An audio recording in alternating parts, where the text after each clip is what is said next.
আপনি ভেজা পা, আপনার ওযু করছেন, করে আপনি পরে মসজিদে আসছেন, আপনার স্যান্ডেলটা একটু পেছনে খুলছেন, খুলে আপনার ভেজা পা দিয়ে আরো 4 জনের স্যান্ডেল মারায়া, 4 জনের স্যান্ডেল চাপায়া চিন্তা করছেন কার স্যান্ডেল কি হয়েছে, আমি একে দেখছে তাই।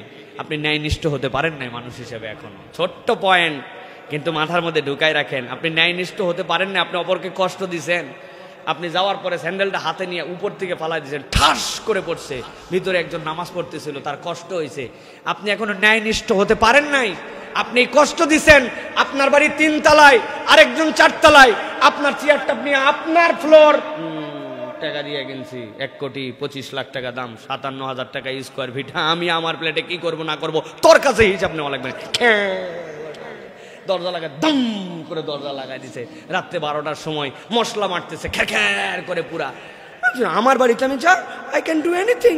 আপনি ভাবতেছেন জি না, আপনি এখনো ন্যায়নিষ্ঠ হতে পারেন না। ইসলাম ধর্মটা হচ্ছে একটা এটিকেটের, ইসলাম ধর্মটা হচ্ছে একটা ম্যানারের।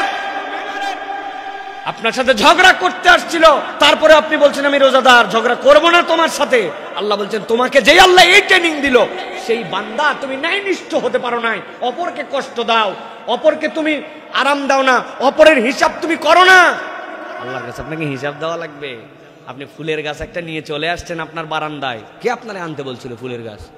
আপনি মনে করছেন এটা আমি পারলো, ও তো অর্থ সূত্র ছিল মাটিতে থাকবে, কিন্তু আপনি উঠাই নিয়ে আসছেন, পানি দেন না, পানি না দিয়ে আপনি মেরে ফেলছেন আপনার গাছটাকে। হ্যাঁ, মিস্টেকলি হতে পারে, কিন্তু ইন্টেনশনালি ওটার কোনো গুরুত্ব নাই। আপনি ন্যায়নিষ্ঠ বান্দা হতে পারেন নাই, আপনি ন্যায়নিষ্ঠ এখনো হতে পারেন নাই। আপনার বাচ্চা আপনার বাড়িতে একজন কাজ করে, আপনি আপনার কষ্ট বোঝেন, আপনি টাকা দিয়ে তারে খাটায়, টাকা দিয়েই কেবল খাটান না, সেও একজন মানুষ। আপনি তার জন্য কতটুকু দয়ার হৃদয়ের মধ্যে লালন করেন। আমি মাঝে মাঝে বলি, আপনার বাচ্চাকে প্রত্যেক দিন দুধের স্বর উপরে হাঁড়ির থেকে তুলে আপনার বাসার কাজের মানুষটা উঠায় দেয়, কিন্তু ওরা জীবনে কোনোদিন আপনার মন চাইলো না যে তারে দেয়।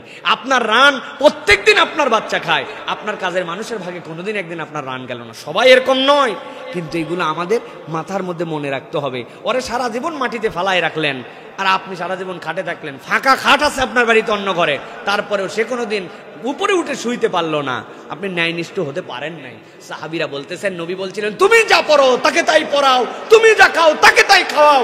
আব্দুল্লাহ ইবনে মাসউদের খাদেমকে দেখে অপররা ঘাবড়ায় গেছে, আরে কোনটা মালিক আর কোনটা গোলাম। বলে তুমি এরকম বলে, আমার নবী ওই দিন বলার পরের থেকে বাবা আমার থেকে ভালো ওরে দেই, কারণ আমি ফাঁসে যেতে পারি। আল্লাহ আমার হিসাব আমাকে নাও নিতে পারেন, কিন্তু ওর জন্য যদি আমারে ধরেন, সুবহানাল্লাহ বিহামদিহি। ওটা ছিল সাহাবীওয়ালা চরিত্র, ন্যায়নিষ্ঠ মানুষ ছিলেন তারা।